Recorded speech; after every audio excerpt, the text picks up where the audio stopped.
Yes, I think that's an interesting strategy the opposition has identified. Whereas in principle, economic boycott on many administrations around the world has been one of the tools of defiance.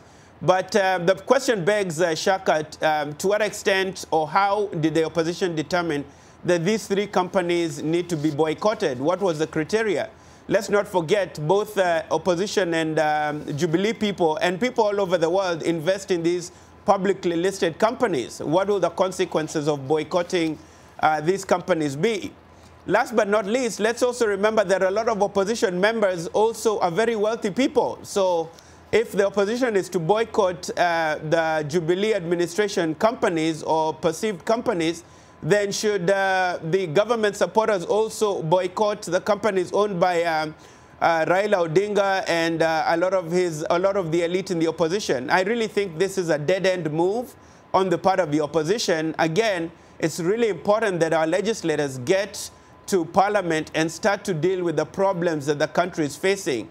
A lot of the debt, the crippling debt from the loans we've borrowed from the Chinese, and most importantly, the work of reforming the Independent Electoral and Boundaries Commission so that in 2020, 5 years from now, we don't have another cycle of disputed elections. We have the rule of law followed, we have a very transparent, clear and open election, and the country is able to move forward. Well, are you really surprised that the opposition is taking on Brookside, for example, which obviously is one of the major dairy industries in the region and belongs, of course, to the Uhuru Kenyatta family? I'm not surprised, and like I said, it's their right to boycott the companies that are owned by the elites in the government.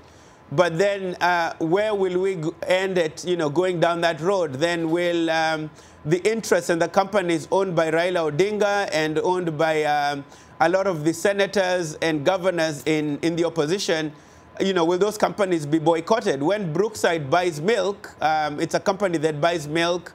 It buys from both opposition and government strong areas. So I think fundamentally in terms of the economy, that will be a route to sabotage the economy. And unless the opposition really clearly identifies a mantra and a module through which economic boycott will lead to the reform of the Electoral Commission, to a slashing of the members of parliament, senators, and government governors' salaries, to the extent that that will help bring down inflation and give the youth jobs, I would say that they should go all hands in. But to the extent that that really fundamentally doesn't address the people's problems in terms of increasing employment, in terms of reducing the insecurity and reducing the level of debt that the country faces, I think it's, again, it's a dead-end route, and the opposition really needs to go back to Parliament and start dealing with the people's problems, including reforming the Electoral Commission.